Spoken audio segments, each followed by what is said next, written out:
두 손 들고 찬양합니다.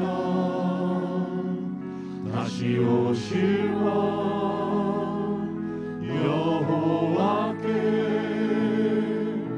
오직 주만이 나를 다스리네.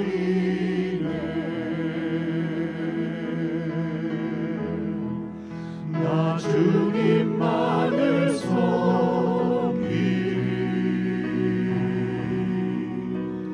헛된 마음 버리고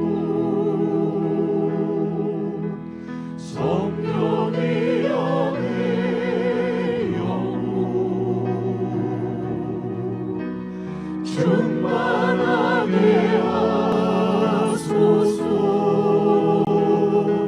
주님 앞에 내 생명 드리라.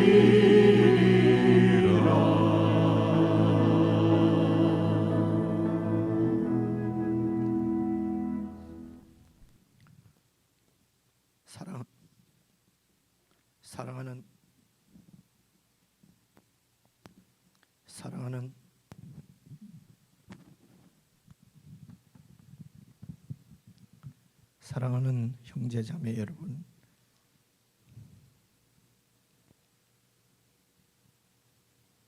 하나님께서 정하신 때가 되면 우리 주님께서 다시 오셔서 이 땅의 역사를 마무리하실 것입니다. 하나님은 역사의 주권자이시며 이 세상의 통치자이십니다. 우리가 이 땅을 살아가면서 그 하나님의 통치를 받아 살아가는 삶이 바로 예배입니다.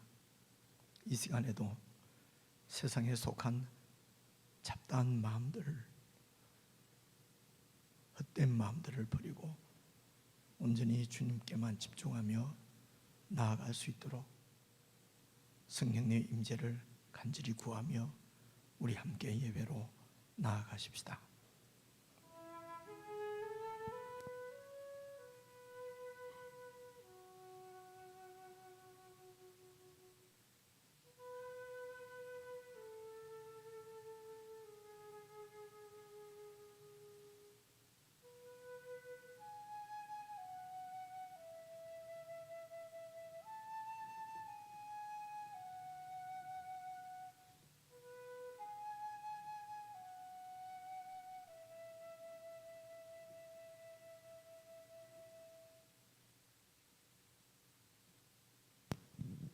우리 주님께서 가르쳐 주신 기도를 하나님 아버지 앞에 함께 드리십시다. 하늘에 계신 우리 아버지여, 이름이 거룩히 여김을 받으시오며 나라의 임하옵시며 뜻이 하늘에서 이룬 것 같이 땅에서도 이루어지이다. 오늘날 우리에게 일용할 양식을 주옵시고 우리가 우리에게 죄 지은 자를 사하여 준 것 같이 우리 죄를 사하여 주옵시고 우리를 시험에 들게 하지 마옵시고 다만 악에서 구하옵소서.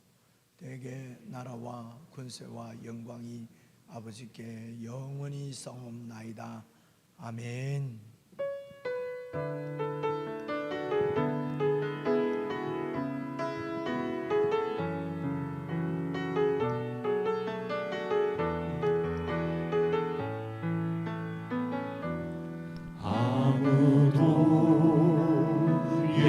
예배하지 않는 그곳에서 주를 예배하리라.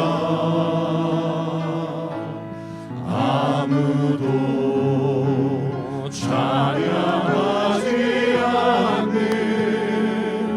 그곳에서 나 주를 찬양하리라.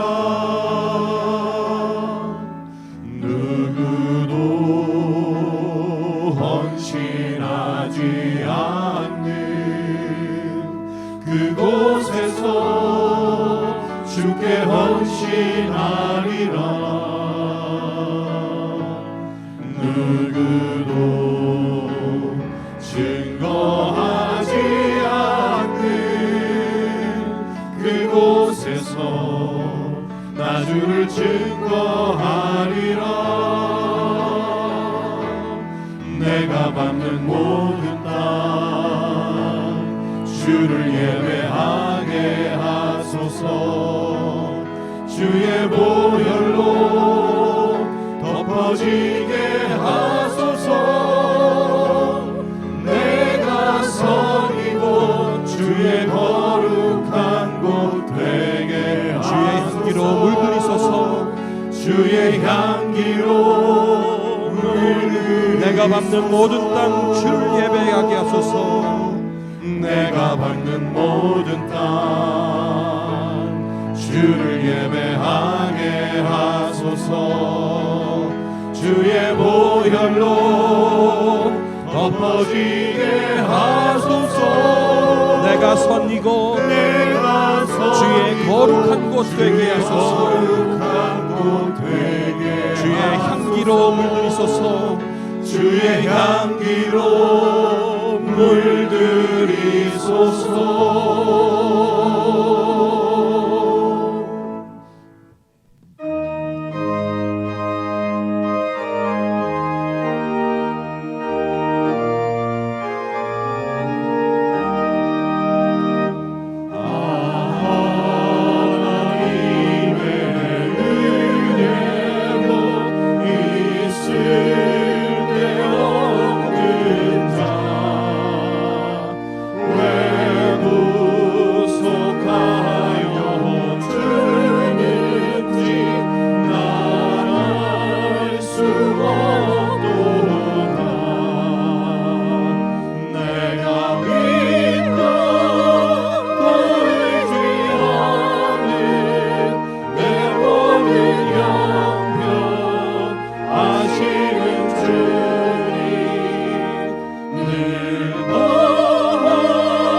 함께 기도를 드리십시다.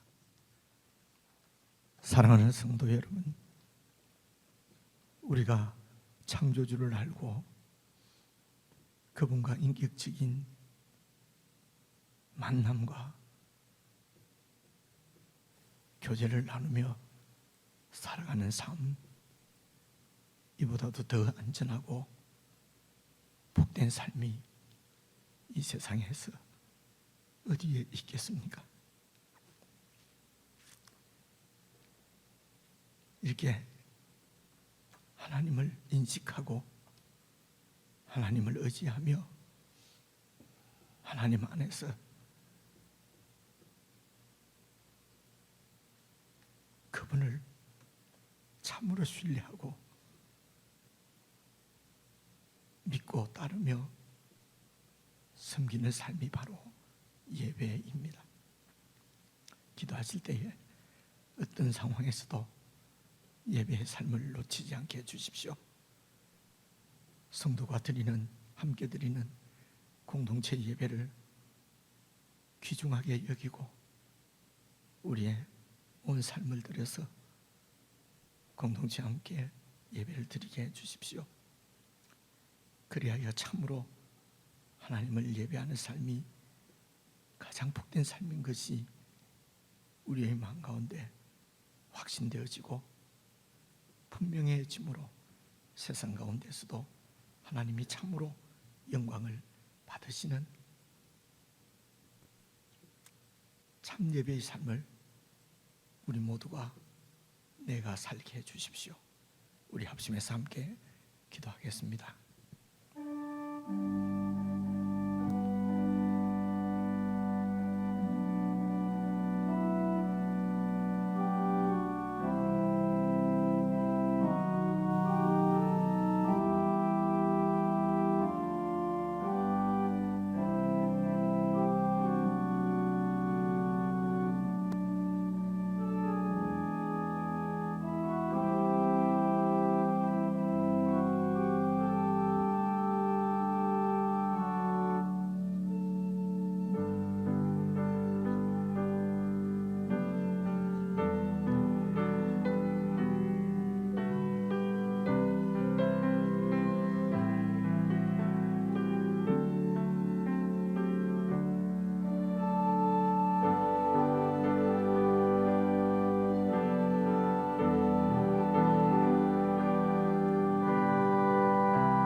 영원한 사귐에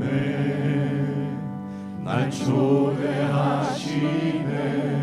주님을 누리며 사는 것,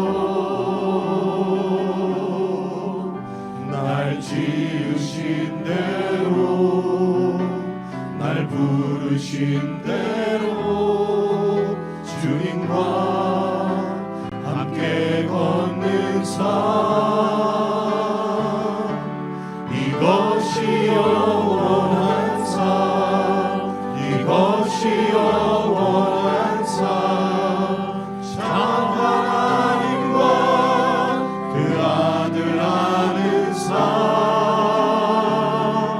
이것이 영원한 삶, 이것이 영원한 삶. 내가 주 안에, 주는 내 안에 늘 거하는 다시 한번 찬양합시다. 영원한 사귐에, 영원한 사귐에 날 초대하시네. 주님을 누리며 사는 것, 날 지으신 대로 날 부르신 대로 주님과 함께 걷는 삶, 이것이 영원한 삶, 이것이 영원한 삶, 이것이 영원한 삶. 참 하나님과 그 아들 아는 삶, 이것이 영원한 삶, 이것이 영원한 삶. 내가 주 안에, 주는 내 안에 늘 거하는 이것이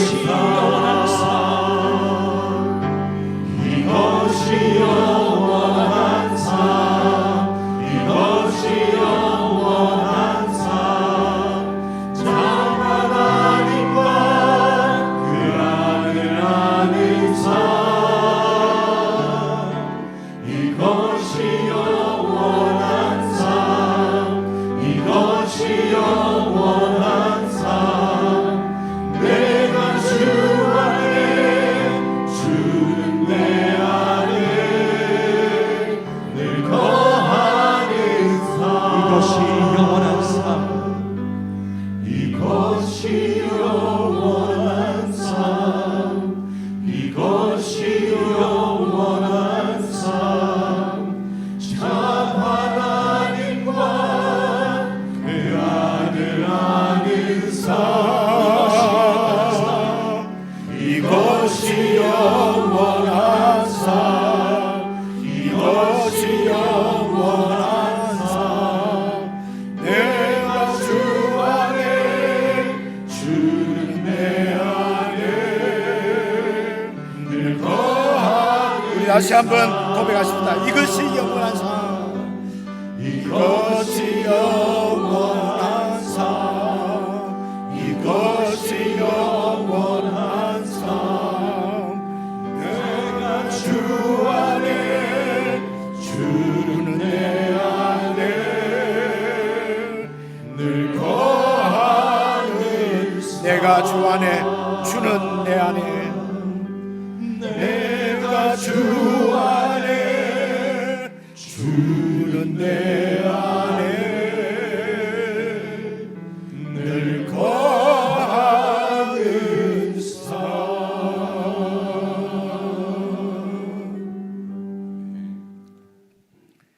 하나님 아버지,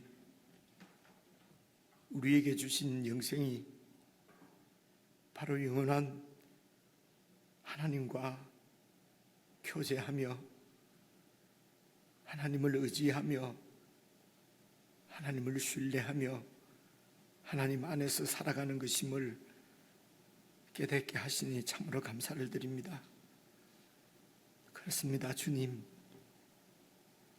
주님께서 저희를 초대해 주시고 저희들을 만나 주셔서 우리와 함께 거하시고 살아가시는 이 놀라운 은혜, 영생을 저희들에게 베풀어 주셨습니다. 주님께서 주신 영생, 영원한 삶을 우리가 소홀히 여기지 않게 하시고 잃어버리지 않도록 도와주시옵소서. 주님과의 교제가 끊어지고 주님을 떠나 사는 삶은 영생을 잃어버리는 것임을 깨닫게 됩니다.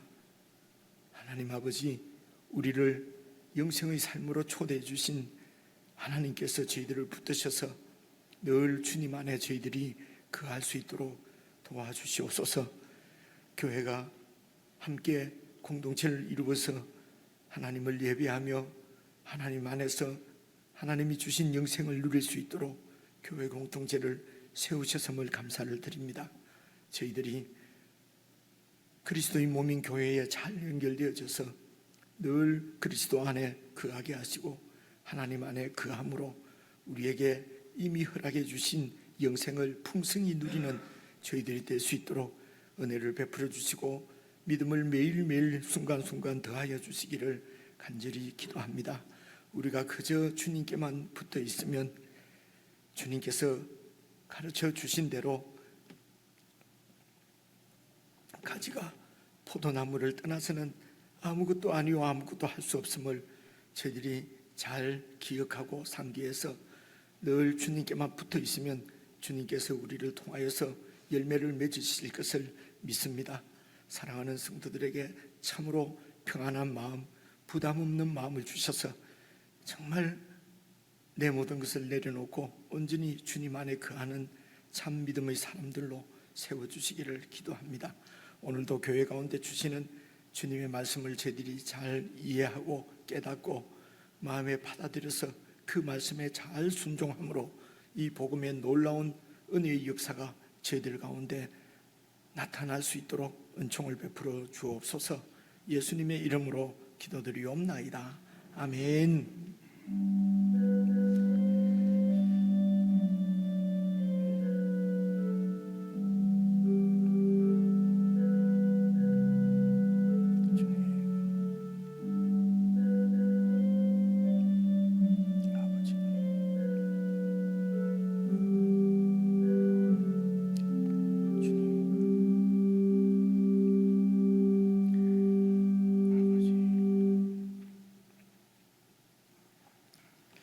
하나님의 말씀은 마태복음 16장 5절부터 12절까지입니다.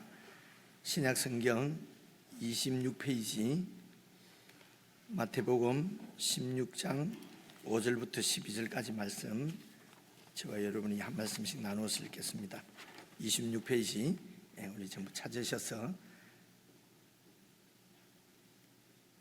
마태복음 16장 5절부터 12절입니다. 찾으신 줄 알고 5절 말씀을 제가 먼저 읽겠습니다.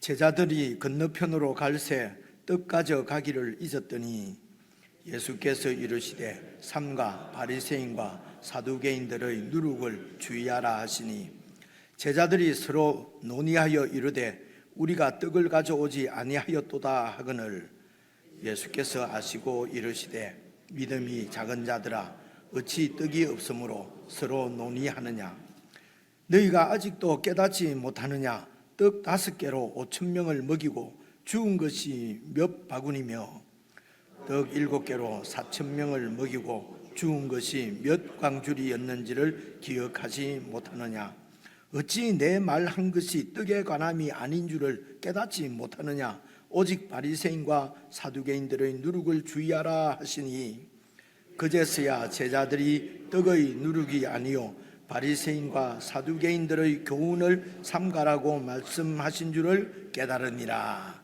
아멘. 저희들은 그냥 읽어보니까 깨달을 수 있는 것 같은데 그죠? 참 이 제자들이 깨달음이 영 시원찮은 것 아주 교만하죠.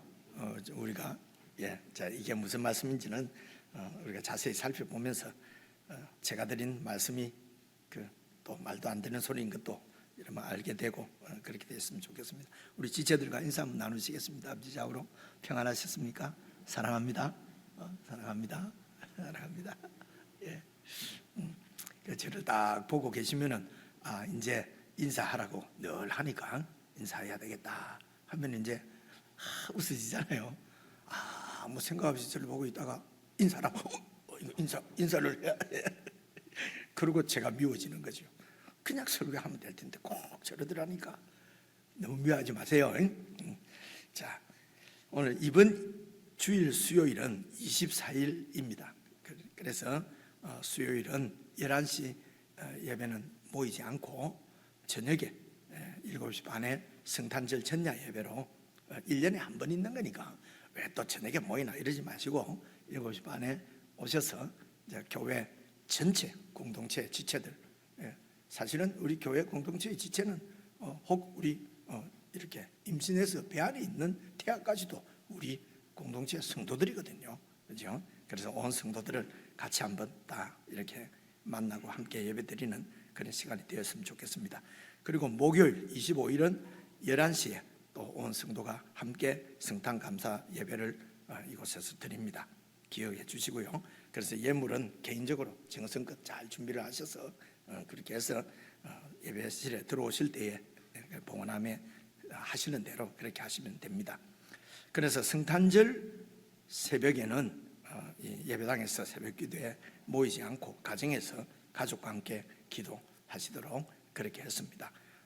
그러니까 25일 날 새벽에는 안 모인다는 말씀은 24일이나 26일은 다 모인다는 얘기죠.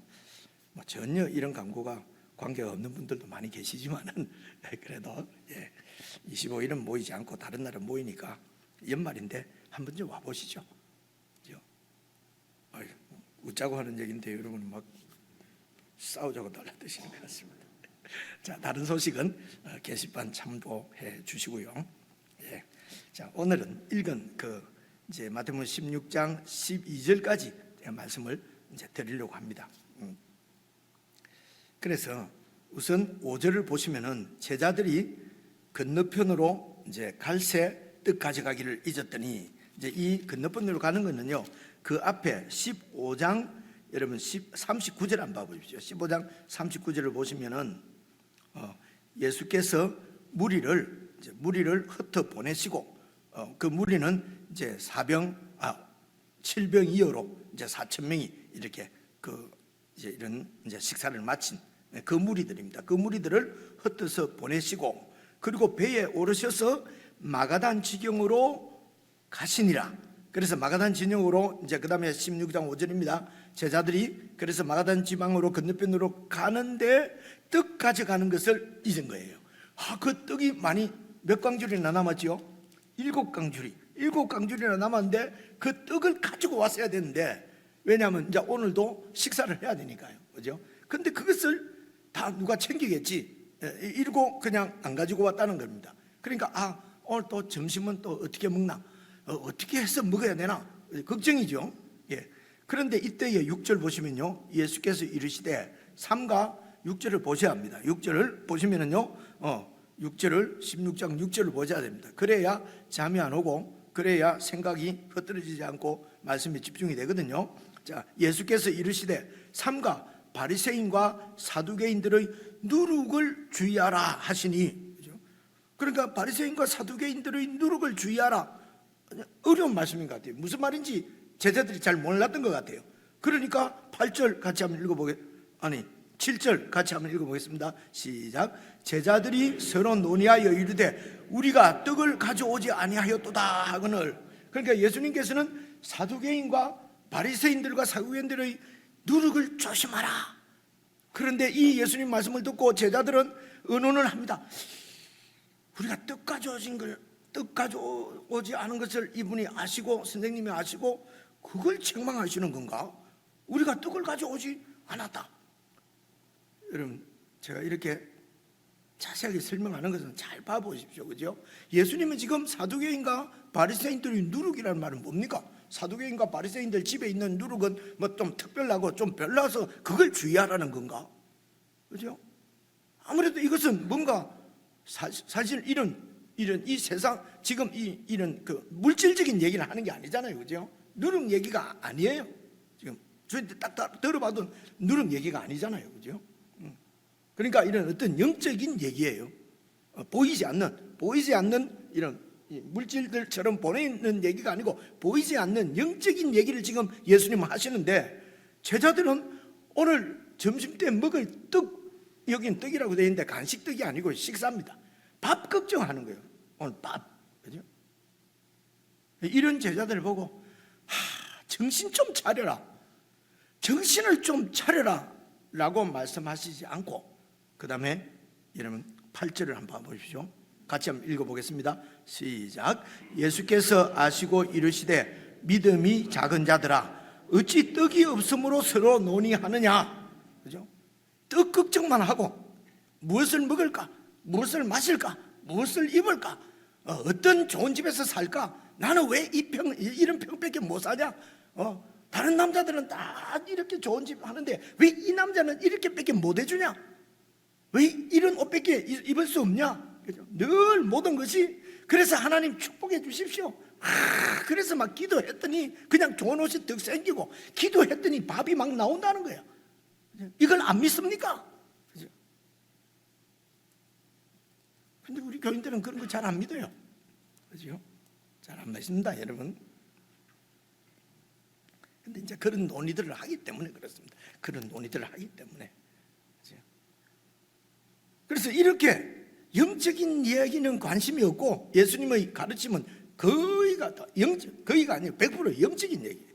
여기에는 관심이 없고, 눈에 보이는 어떻게 해서 성공할까, 더 잘 먹고 잘 살까, 아무리 잘 먹어도 그냥 예수님 말씀에 의하면 어제 그제 말씀에 아니지 지난주 그 지난주 다 그냥 죄송합니다 똥으로 나온다. 아무리 비싼 거 먹어도 다 아무리 순장을 먹어도 다 똥으로 나온다. 오늘 제가 이렇게 열 안 내려고 그랬는데 점잖게 하려고 처음 시작은 잘했죠, 그죠? 근데 참 시작만 하고 잘 안 돼요. 그래서 이렇게 무엇을 먹고 살까, 무엇을 입고 살까에만 관심이 있으면은 예수님은 말씀하시기를 믿음이 작은 자라고 얘기합니다. 이것을 믿음이 작은 자라고 얘기해요. 그죠? 여러분 어떻습니까? 믿음이 여러분 좀 크십니까? 매일매일 믿음이 좀 자라나고 있습니까? 그죠? 한 30년 믿었으면 이제 믿음이 완전히 좀 커졌습니까? 아니면 계속 믿음이 작은 자입니까? 맨날 뭘 먹을까, 뭘 마실까, 세상 어떻게 머리를 할까, 맨날, 그죠? 뭘 발라야 얼굴에 주름살이 없어질 것이냐, 그죠? 죽어지마, 서거질 못 막 죄송합니다. 그런데 9절을 봐보십시오. 9절, 너희가 아직도 깨닫지 못하느냐? 깨닫지 못하느냐? 그래, 깨닫지 못하면 믿음이 작은 거예요. 깨달아야만 여러분 믿음이 성장을 합니다. 그렇죠? 그 다음 봐보십시오.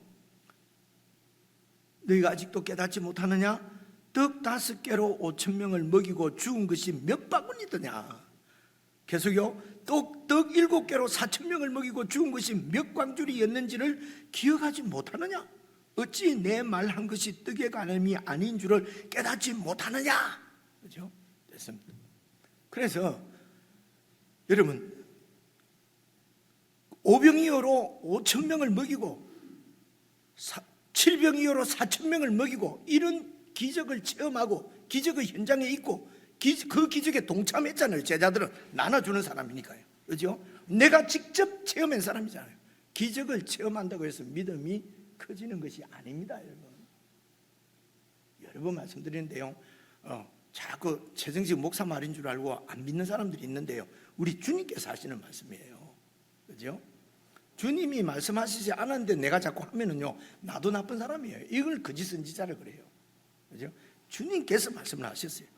5,000명을 먹이고 4,000명을 먹이고 이런 기적을 통해서 믿음이 성장해서 커지는 것이 아니고요, 예수님의 말씀으로 우리 믿음이 커집니다. 말씀을 어떻게 해요? 깨달음으로.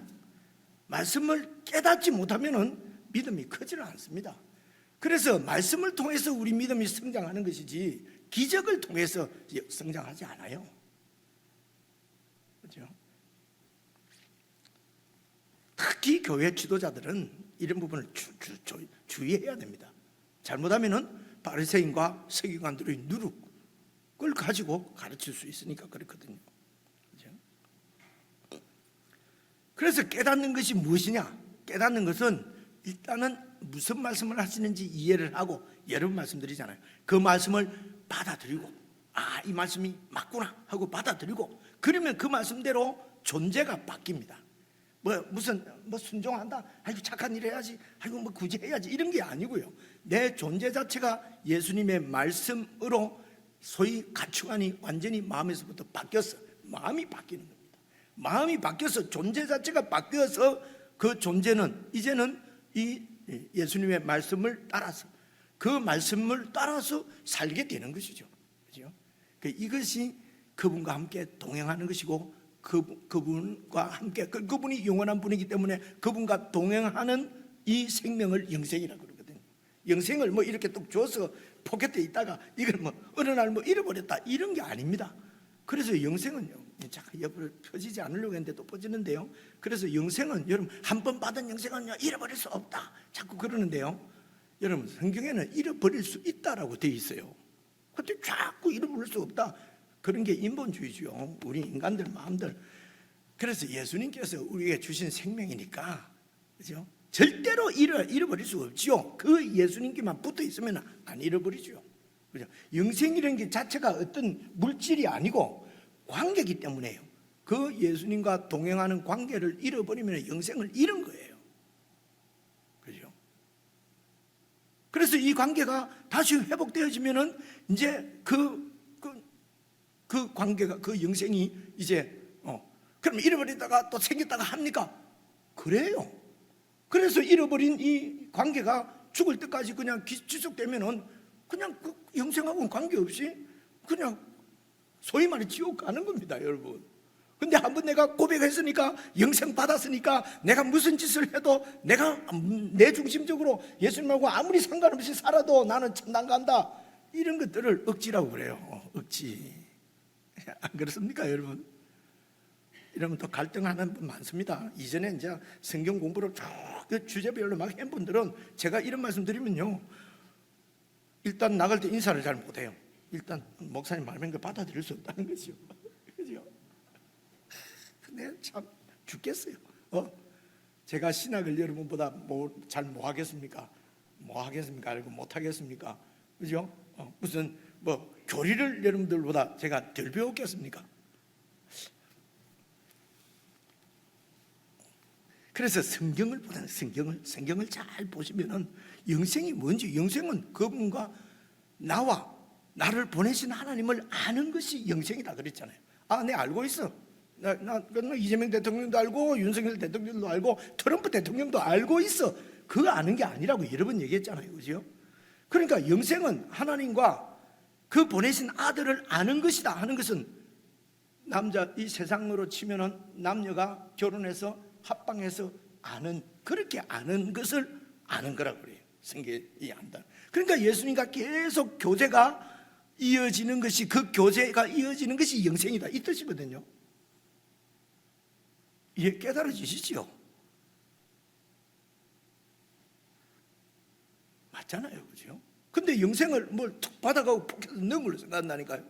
여러분 영생을 받으셨어요? 한번 봅시다. 보여주세요. 보여줄 사람이 아무도 없잖아요, 그죠? 그래서 영생은 영적인 거예요. 그 하나님과의 관계의 문제예요. 그 하나님을 어떻게 알 수가 있습니까? 알아야 관계를 갖지요. 그것이 하나님이 주신 계시의 말씀이라는 겁니다.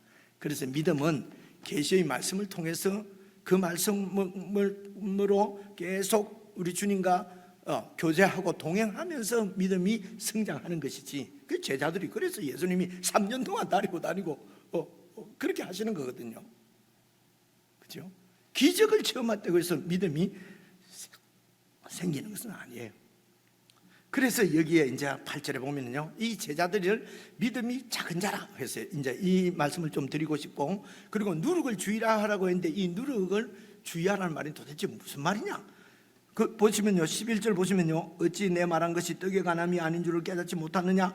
오직 바리새인과 사두개인들의 누룩을 주의하라 하시니 그제서야 제자들이 떡의 누룩이 아니요 바리새인과 사두개인들의 교훈을 조심하라, 삼가라는 조심하라거든요. 조심하라고 말씀하신 줄을 깨달으니라 이렇거든요.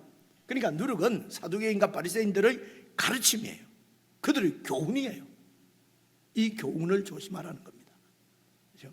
오늘 교회에서도 우리의 믿음을 심각하게 제해하는 것은 바리새인과 사두개인들의 교훈입니다. 누룩입니다. 그런데 바리새인과 사두개인들의 교훈이 나오질 않아요, 이게. 그죠? 그래서 제가 사도인과 바리새인과 사두개인들의 교훈을 조금 설명드리고, 그리고 믿음이 작다. 도대체 그러면 큰 믿음은 어떤 믿음이냐? 여러분, 믿음이 작다. 지난 주일날 못 살펴본 말씀이 큰 믿음을 가진 가나안 여인의 믿음을 살펴보지 못하고 그냥 넘어왔잖아요. 자, 그래서 15장 21절로 일단 한번 가보겠습니다. 15장 21절 보십시오. 15장 21절인데요. 21절부터 보시기 전에 이제 결론적인 부분이 28절인데요. 같이 한번 읽어볼게요. 28절 시작. 이에 예수께서 대답하여 이르시되 여자여 내 믿음이 크도다. 내 소원대로 되리라 하시니 그때로부터 그의 딸이 나으니라. 와, 소원대로 된다는구나. 옳다. 믿음이 크면은 내 소원대로 다 이루어지구나. 우리는 또 이렇게 생각합니다. 그래서 내 소원이 지금 뭐냐? 진급하는 거, 내 소원이 내 딸 시집가는 거, 내 소원이 뭐냐? 이렇게 부자 되는 거. 그래서 믿음이 커지면은 소원대로 되는구나. 어떻게 믿음이 크냐? 될 줄로 믿고, 진급할 줄 믿고, 좋은 집 부자 될 줄 믿고 계속 믿음이 떨어지지 않도록 기도해라. 믿습니다. 그래서 아침마다 일어나서 나는 될 수 있다. I can be rich people. 늘 이래 해라. 믿음이 떨어지지 않도록. 이런 얘기 아닙니다. 근데 요것만 딱 읽어놓고 자의적으로 그렇게 설교하고 그렇게 해석해버리는 거예요. 그죠? 그래서 그런 해석이나 그런 설교는 안 듣는 것이 우리 영적 건강에 좋습니다. 들으면은요, 듣는 대로 믿음이 그렇게 형성돼 버려요. 그래서 교회 안에서도 제가 아무리 성경을 얘기해도요, 그게 더 좋으니까요, 안 들어옵니다. 그리고 슬슬 흘립니다. 잘 모르는 목사람, 이 기적의 이 체험적인 신앙을 모르는 사람이라고.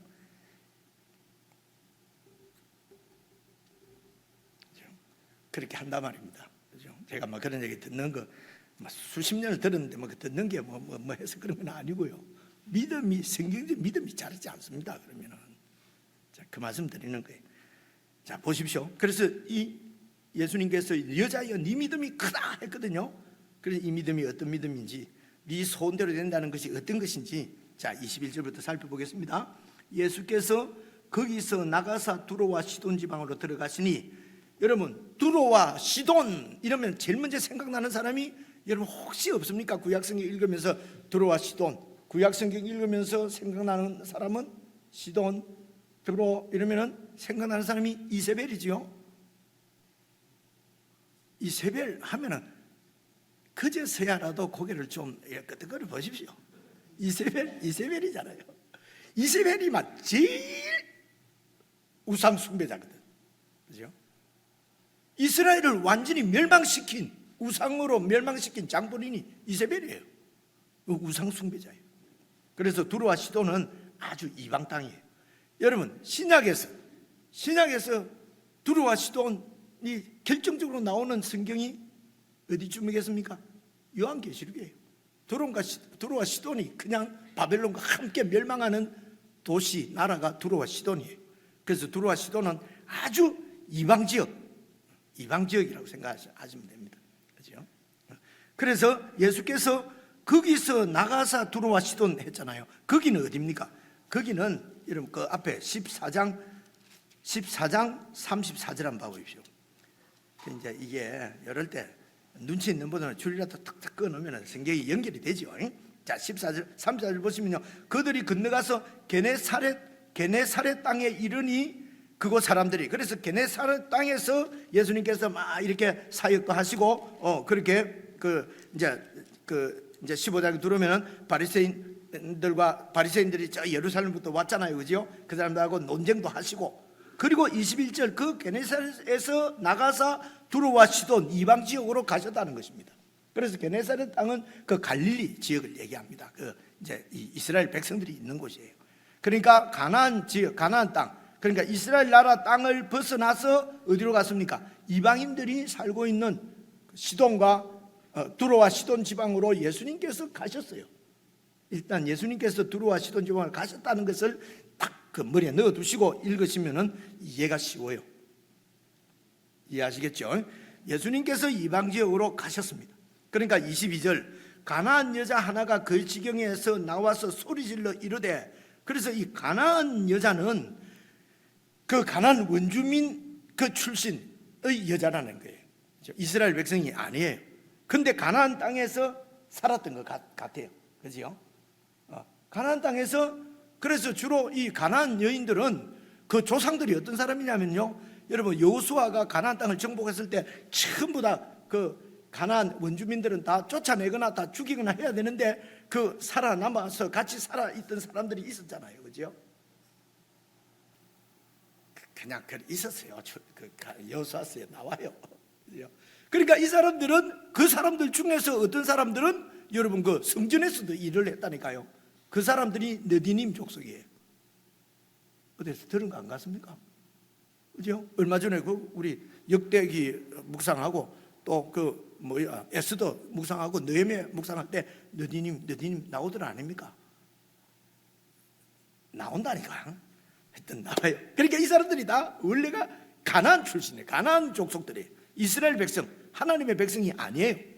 그런데 가나안 땅에 가나안 출신인 분들이, 그러니까 그 선지자들, 이스라엘의 선지자들이 막 그 하나님의 언약에 대해서 말씀하시고 언약을 지키지 않은 백성들을 향해서 꾸중하고 그러면서 하나님의 말씀을 막 전할 때에, 이스라엘 땅에서 이스라엘 백성에게 전할 때에 그 땅에 살고 있는 가나안 족속들도 더 귀가 있는, 듣는 사람들은 들었겠죠. 그죠? 들었을 수 아니겠습니까? 그죠? 그리고 이 가나안 여자는 이방 여인인데 지금 시돈과 두로 땅에 살고 있는지 아니면은 그곳에 예수님을 만나러 왔는지는 모르겠어요. 근데 가나안 여자 하나가 그 지경에서 자기 있는 데서 나와서 보십시오. 소리 질러 이르되 예수님을 향하여서 주 다윗의 자손이여 나를 불쌍히 여기소서, 내 딸이 흉악하게 귀신이 들려 있습니다 라고 소리를 쳤다는 거예요. 이 가나안 여인, 이방 여인이 예수님을 향해서 다윗의 자손이여, 주 다윗의 자손이여 라고 불렀어요. 이 사람은 이방인인데 어떻게 예수님이 다윗의 자손이라고 이렇게 이해를 하고 그렇게 불렀을까요? 그죠? 어쩌면은 흉악한 귀신 들린 딸 때문에, 아니면은 그 이방인으로서 이스라엘 땅에 살면서, 혹은 또 이 로마의 식민지 가운데 있으면서 그 헤롯 정권으로부터 숙달당하고 삶이 너무도 팍팍했을 것입니다. 그래서 그 팍팍한 삶 때문에 정말 어쩌면은 또 인생을 포기하려고 그런 마음을 가졌는지도 모르지요. 이런 건 제가 설명드리는 겁니다. 성경에는 없는데. 그래서 이 사람은 그 많은 사람들이 따라가는 그 예수님의 도대체 어떤 가르침을 말씀하시는지, 어떤 일을 하시는지, 어쩌면 그 예수님을 따르는 무리들 가운데 들어 있었을 수도 있을 것입니다. 그래서 예수님의 설교를 들었을 거예요. 그리고 이 사람은 예수님이 하시는 모든 일을 보고, 예수님이 또 가르치시는 모든 말씀을 듣고, 저분이 바로 이스라엘 백성들이 그렇게 기다리고 있는 메시아다라고 하는 확신을 가졌겠죠. 그러면은 저분이면은 나를 도와주실 수 있다라고 하고 이제 이분께로 나온 것입니다. 그리고 그 예수님을 향해서 다윗의 자손이라는 말은 메시아라는 얘기예요. 왕이라는 얘기입니다. 이스라엘을 다시 멸망한 이스라엘을 다시 세울 왕이라는 뜻이거든요. 그러니까 이것은 지금 유대인들이 그 왕을 지금 기다리고 있는 것입니다. 유대인들은 기다리고 있고, 그런데 이 이방 여인은 그런 하나님의 약속하고는 관계가 없는 사람이에요. 그런데도 그 약속을 들었어요. 그리고 그 약속을 받았어요. 그리고 예수님을 향해서 다윗의 자손이요, 메시아요. 그래서 메시아를 어떻게 믿었습니까? 나를 불쌍히 여기소서. 유대인들뿐만 아니라 저 유대인의 왕인 메시아는 이방인들도 불쌍히 여겨주시는 분이라고 하는 것을 믿은 것이요, 깨달은 것이요. 제가 제 표현을 하면 깨닫고, 그래서 이분께 나와서 나를 불쌍히 여겨달라는 것입니다. 내 상황이 어떤지 말합니다.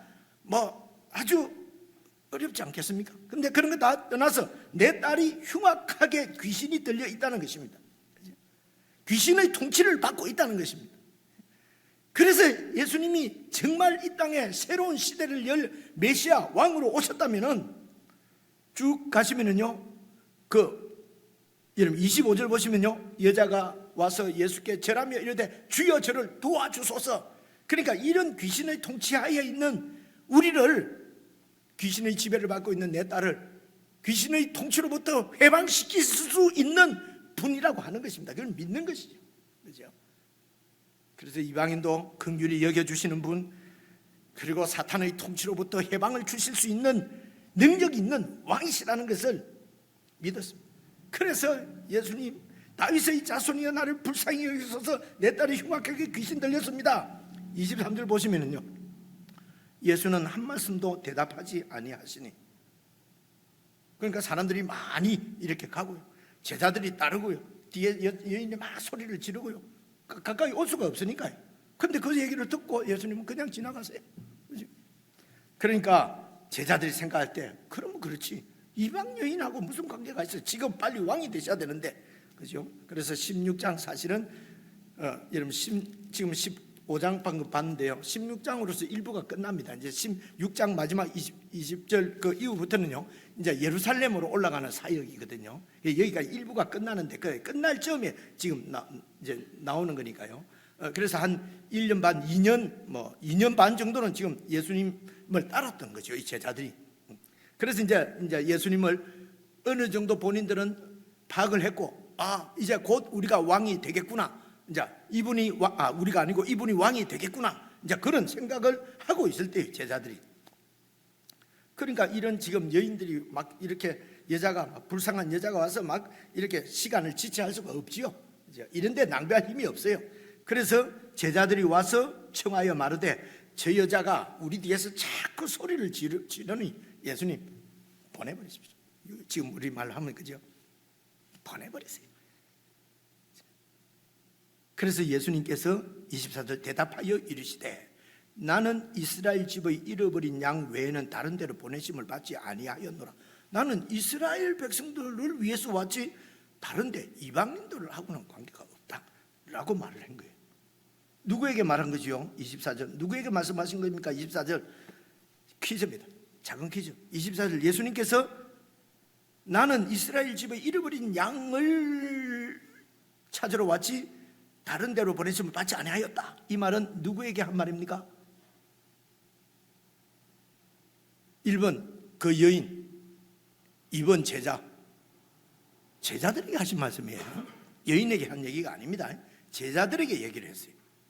나는 유대인들을, 이스라엘의 집에 잃어버린 양들을, 이스라엘 나라 집은 나라에 잃어버린 양을 찾으러 왔다.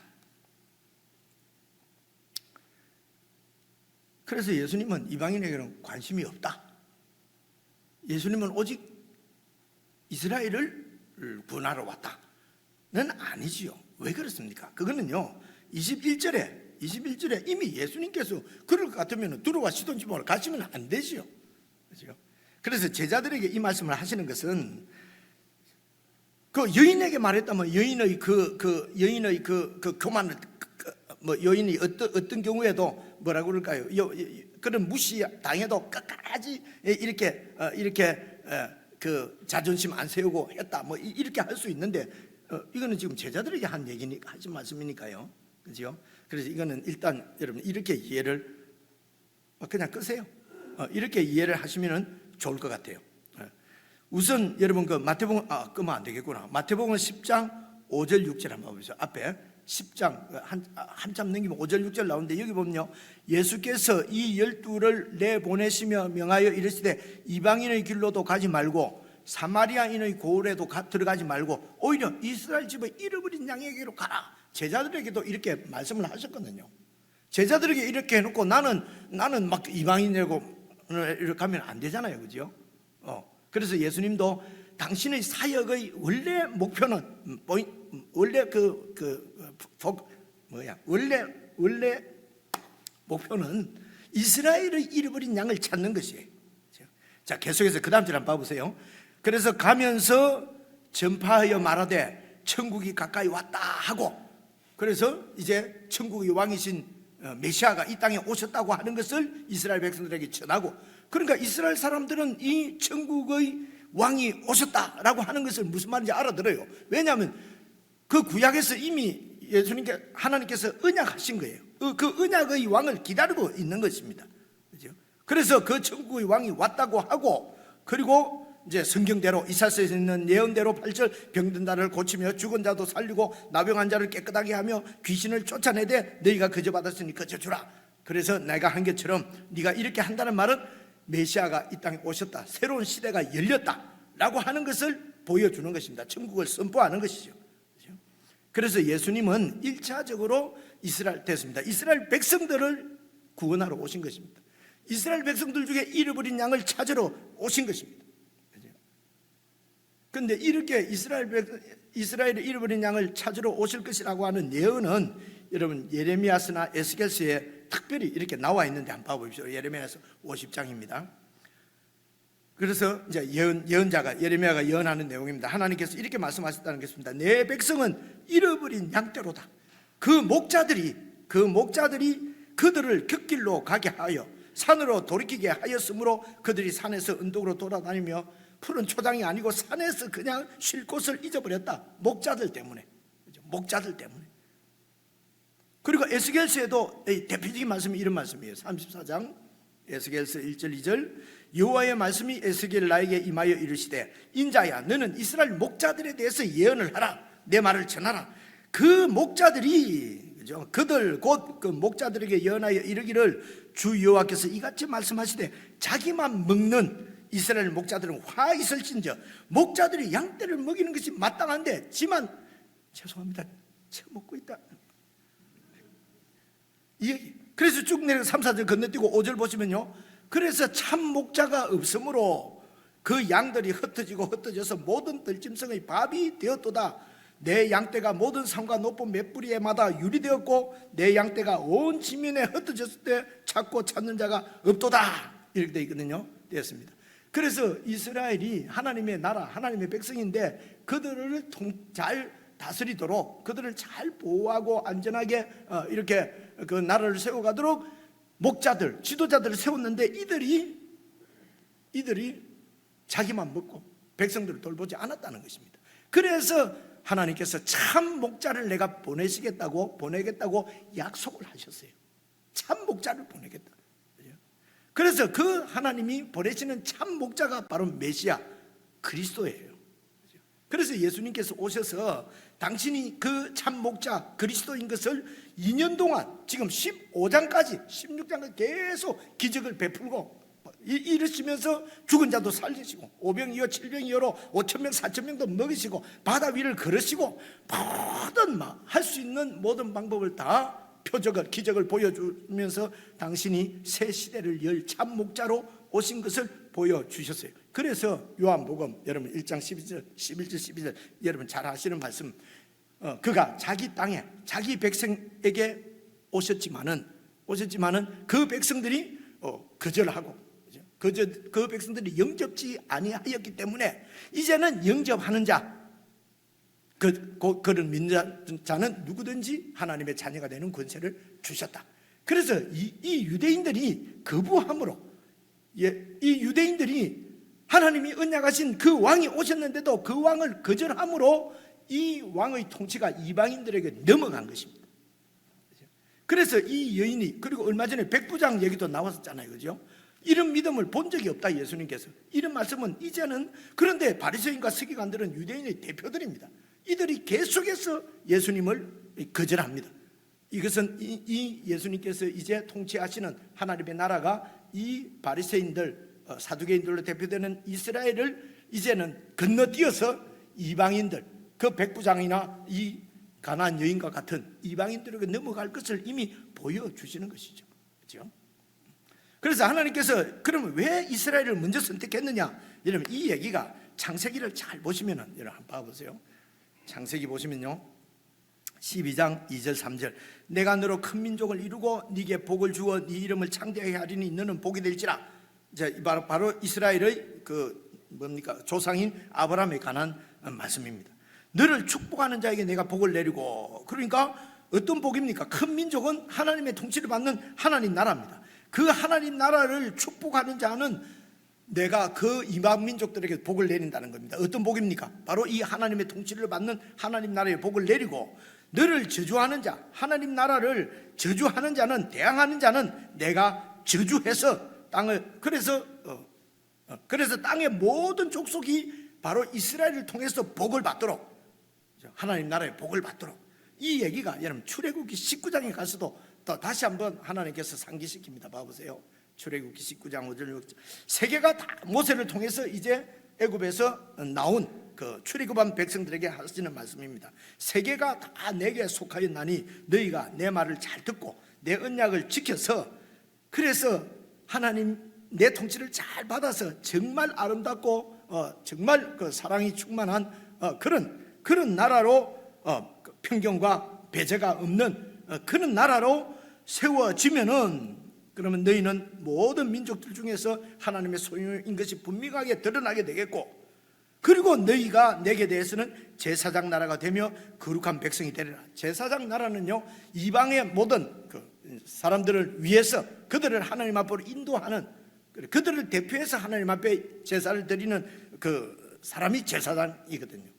그런 나라가 되게 해 주겠다는 것입니다. 됐습니다. 그래서 하나님의 처음 목적은 선택한 아브라함의 후손을 선택해서 하나님 나라로 세우시고 그 나라에 복을 주셔서 모든 이방이 함께 이 복을 누리도록 계획을 하셔서, 그래서 이제 예수님을 그리스도로 보내주셨는데, 이 이스라엘 백성들이 이 예수님을 거부하는 거예요. 거절하는 거예요.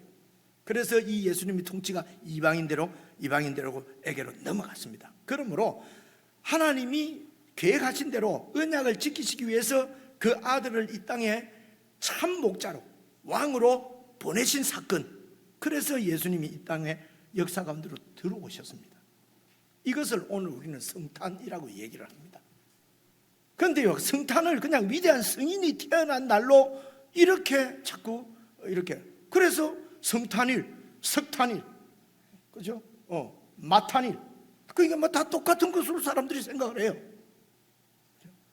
그래서 성탄은 그냥 탄생, 그냥 이걸 이렇게 안 할 수도 없고 할 수도 없고, 이게 애매한 거예요. 그 마리아를 태를 통해서 나왔기 때문에 탄생은 탄생이에요. 그렇죠, 그죠? 그래서 그 예수님의 탄생은 일반 성인의 탄생이 아니에요. 그 예수님의 탄생이 의미가 있는 것은 그분을 우리가 왕으로 모시고 그분의 통치를 잘 받아서, 그렇게 해서 그분이 의도하시는 나라가, 천국이 세워지는 것이 성탄의 참된 의미입니다. 그래서 성탄의 의미는 그분이 나의 왕이 되시는 것입니다. 내 마음의 주가 되시는 것입니다. 그래서 내 존재의 주님이 되시고 내 가정의 주님이 되시고 우리 교회도 왕이, 그분이 왕으로 다시 한번 뚜렷하게 드러나는 것이 성탄의 의미입니다.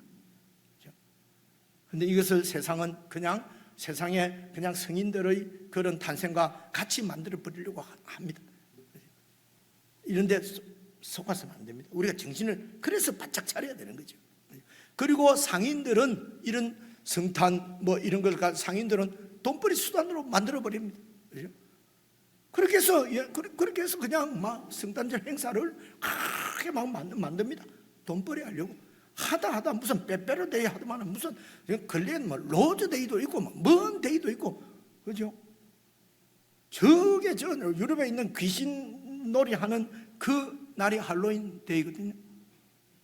그런 것도 뭐 가지고 돌아가지고 이게 장사하는 사람들이, 이런 장사하는 사람들의 상술에 교회가 놀아나면 안 되겠지요, 그죠?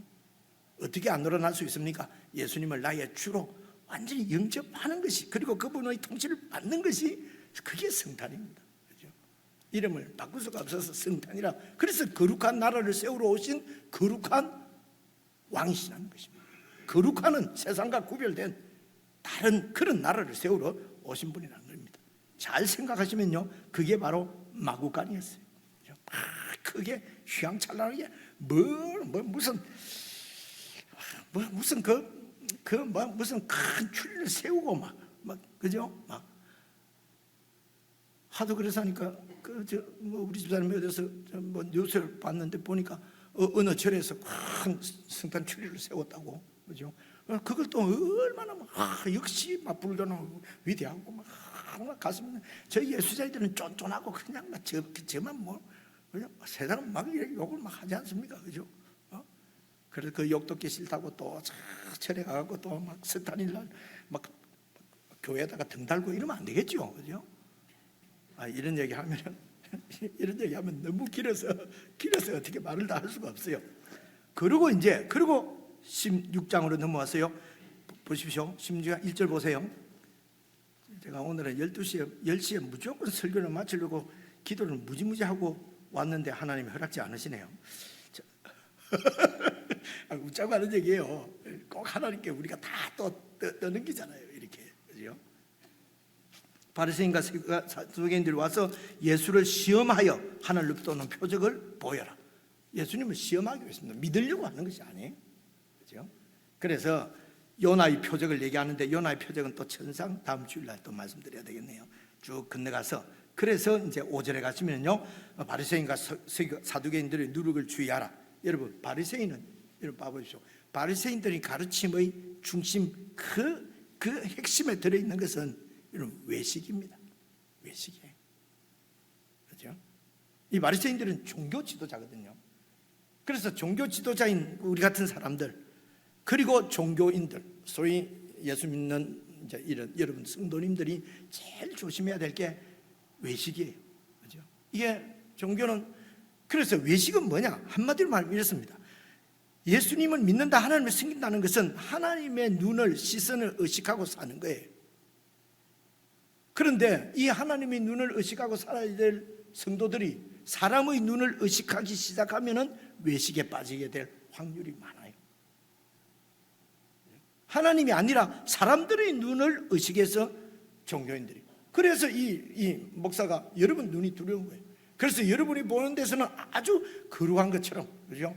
기도도 많이 하고, 그래서 늘 막, 그죠? 기도를 많이 해갖고, 그래서 배가 나오면 절대로 안 되죠, 그죠? 배는 막 집어연다고 집어였고, 늘 살이 찌면 안 돼요.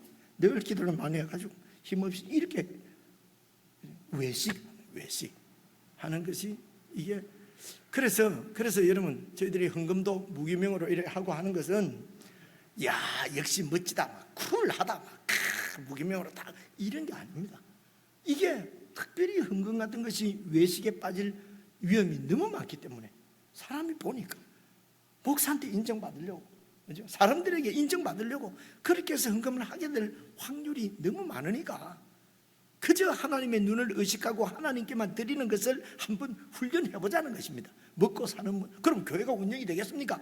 그래서 먹고 사는 문제는 주께 맡기고 믿음이 필요한 거지요. 그래서 우리 동료들을 만나서 이런 얘기를 해보면요, 저보고 그래요.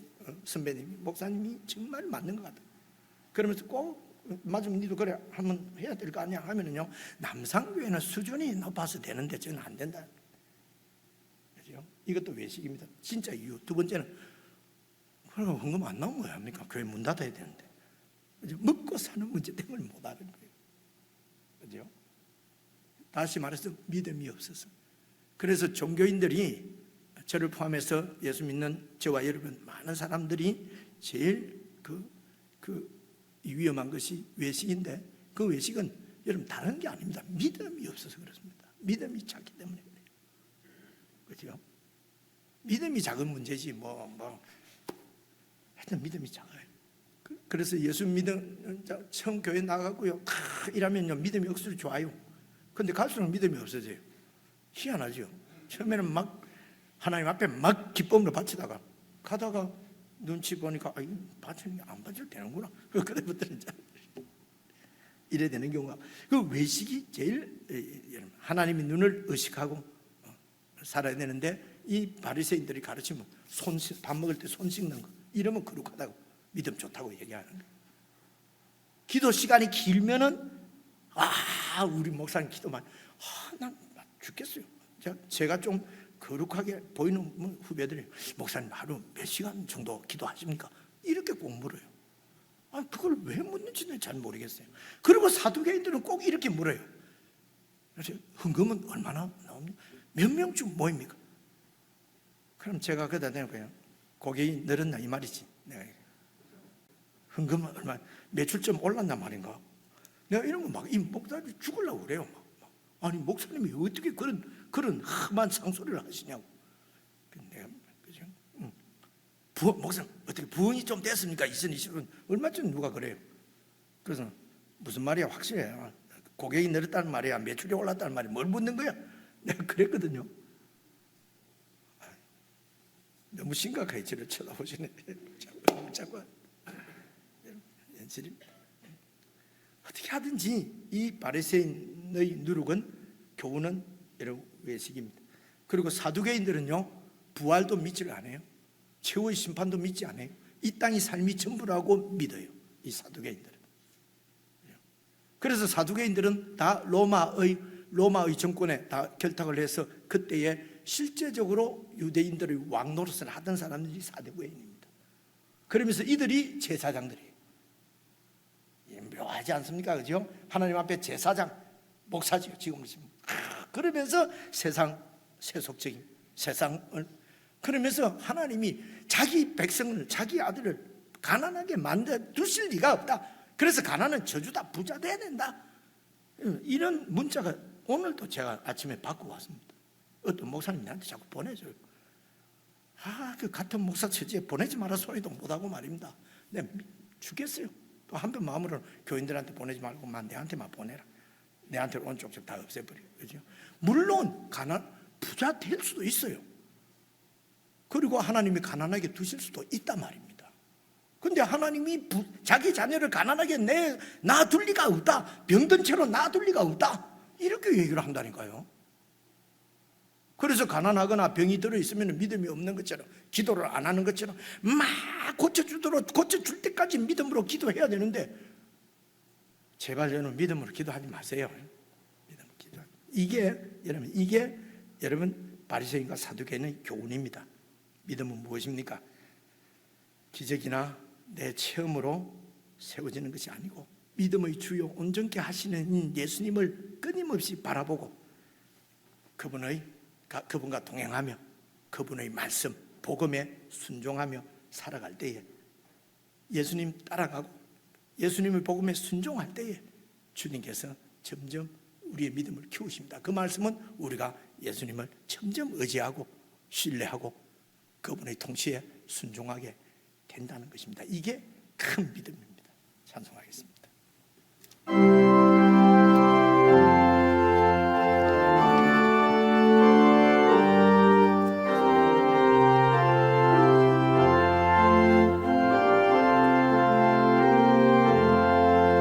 예수 따라가며 복음 순종하며 우리 행할 길 환하겠네. 주를 의지하며 순종하는 자를 주가 늘 함께 하시리라. 의지하고 순종하는 길은 예수 안에 즐겁고 복의 길이로다. 우리 받을 것을 주께 다 드리며 우리 기쁨이 넘치겠네. 주를 의지하며 순종하는 자를 은혜 풍성케 하시리라. 의지하고 순종하는 길은 예수 안에 즐겁고 복된 길이로다. 주를 힘입어서 말씀 잘 배우고 주를 모시고 살아가세. 주를 의지하며 항상 순종하며 주가 사랑해 주시리라. 의지하고 순종하는 길은 예수 안에 즐겁고 복된 길이로다.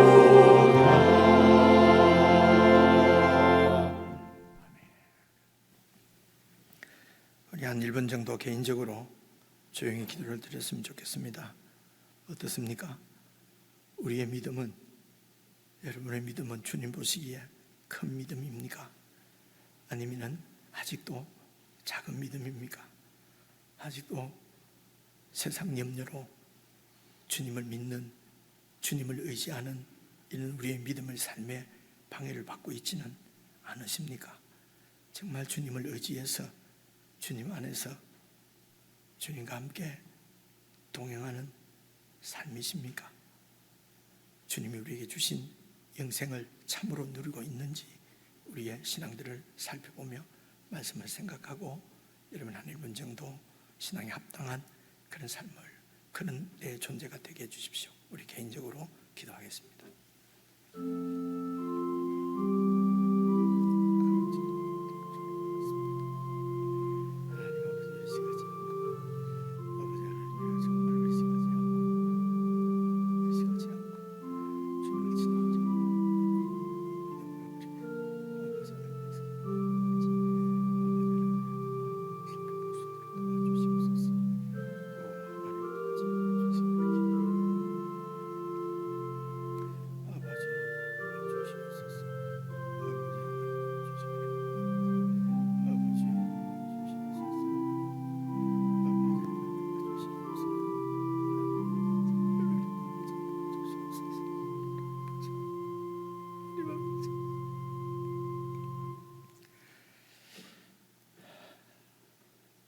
영생의 복을 누릴 수 있도록 우리를 영생으로 초대해 주신 우리 주 예수님의 그 크신 은혜와 우리를 사랑하셔서 영원한 자녀로 삼으시기를 원하셔서 아들을 우리의 주님으로 보내주신 하나님 아버지 그 크신 사랑과 저희들의 눈을 여셔서 깨닫게 하시고 믿게 하시고 순종케 하시는 성령님의 교제교통 함께 하심이 참으로 예수님을 따라가며 복음에 순종하기를 원하는 하나님의 모든 백성들, 주님의 제자들에게 영원붕토록 함께 하시기를 간절히 축원하옵나이다. 아멘.